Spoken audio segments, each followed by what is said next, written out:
നമ്മുടെ ഉദാഹരണ പ്രശ്നത്തിനുള്ള ഗുളികകൾ കഴിച്ചിട്ടും ഫലപ്രദമാവുന്നില്ല എന്ന് പലപ്പോഴും രോഗികൾ പരാതി പറയാറുണ്ട്. അപ്പോൾ അതിൻ്റെ ഒരു പ്രധാന കാരണം നമ്മുടെ ഉദാഹരണത്തിന് നമ്മുടെ ലൈഫ് സ്റ്റൈൽ വളരെ ഇമ്പോർട്ടൻ്റ് ആണ്.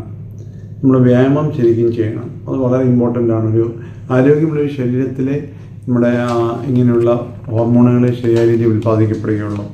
അപ്പം പുകവലി, അമിതമായിട്ടുള്ള ലഹരി ഉപയോഗം, അതുപോലെ തന്നെ നമ്മൾ ഈ നാക്കിനടി വെക്കുന്ന ചില ഉത്തേജനത്തിന് ഉപയോഗിക്കുന്ന മരുന്നുകളുണ്ട്, ലഹരികളുണ്ട്, അതൊക്കെ വളരെ ഡേഞ്ചറസ് ആണ്.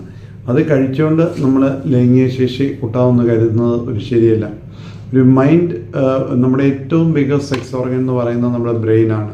അപ്പോൾ നമുക്ക് അമിതമായിട്ടുള്ള ആങ്സൈറ്റി, നമുക്ക് ഡിപ്രഷൻ, ഇതെല്ലാം നമ്മളിൽ ഉത്തേജന പ്രശ്നം ഉണ്ടാക്കും. അപ്പം അവർക്ക് ഒരിക്കൽ ഉദാഹരണ പ്രശ്നം വന്നാൽ വീണ്ടും അത് റിപ്പീറ്റ് ചെയ്യുമെന്നുള്ളൊരു ഭയം അവരിലുണ്ടാകും. അത് അവർ സൈക്കോളജിക്കൽ കോസ് ഓഫ് ഇതായിട്ട് മാറാറുണ്ട്. അപ്പം ഞാൻ പറയാൻ ശ്രമിക്കുന്നത്, ഈ ഉദാഹരണ പ്രശ്നത്തിന് നമ്മുടെ ജീവിത രീതി ഭയങ്കര അലസ ജീവിതം നയിച്ച് മൊബൈൽ ഫോണുകൾ കോൺസ്റ്റൻ്റായിട്ട് കണ്ട്, ഫോണോഗ്രഫി കണ്ട് അവരുടെ ഡിസയർ കൂടുമെങ്കിൽ അവരുടെ പെർഫോമൻസ് കുറയും. അപ്പോൾ ആരോഗ്യമുള്ള ഒരു ബോഡി നമ്മളുണ്ടാകാൻ പ്രത്യേകം ശ്രദ്ധിക്കണം. ഇവിടെ റെഗുലർ വ്യായാമം വളരെ ഇമ്പോർട്ടൻ്റ് ആണ്. അതുപോലെ തന്നെ ചിലർക്ക് ബ്ലഡ് ഫ്ലോൻ്റെ പ്രോബ്ലം വരാം. ബ്ലഡ് വരുന്ന ആർട്ടറി ഉണ്ട്, ബ്ലഡ് കൊണ്ടുവന്ന വീനസ് ഉണ്ട്. അപ്പോൾ ഈ ആർട്ടറിയിലേക്കുള്ള ധമനികൾ ശരിക്കും വികസിച്ചില്ലെങ്കിൽ ഈ പ്രോബ്ലം വരാം.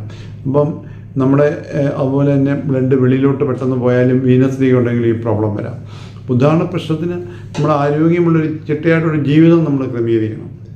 അതൊരു ഫിസിക്കൽ റിലേഷൻ മാത്രമായിരുന്നു. ഇമോഷണൽ ഇൻറ്റിമസി നമ്മുടെ പാർട്ണറുമായിട്ട് ഡെവലപ്പ് ചെയ്യണം. ഇമോഷണൽ ഇൻറ്റിമസി ഡെവലപ്പ് ചെയ്യാൻ മാത്രമേ നമുക്ക് ന്യൂറോ ഹോർമോൺസ് റിലീസ് ചെയ്യത്തുള്ളൂ.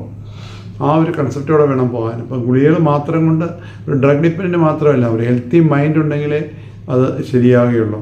അതിന് വ്യായാമം, നമ്മുടെ ജീവിത രീതി, പുകവലി, ലഹരി ഉപയോഗം, നാക്കിനടി ഉപയോഗിക്കുന്ന മരുന്നുകൾ, ലഹരി വസ്തുക്കളൊക്കെ നമ്മുടെ ഉത്തേജനത്തെ മോശകരമായിട്ട് അഫക്റ്റ് ചെയ്യുമെന്ന് നമ്മൾ അറിയേണ്ടതായിട്ടുണ്ട്.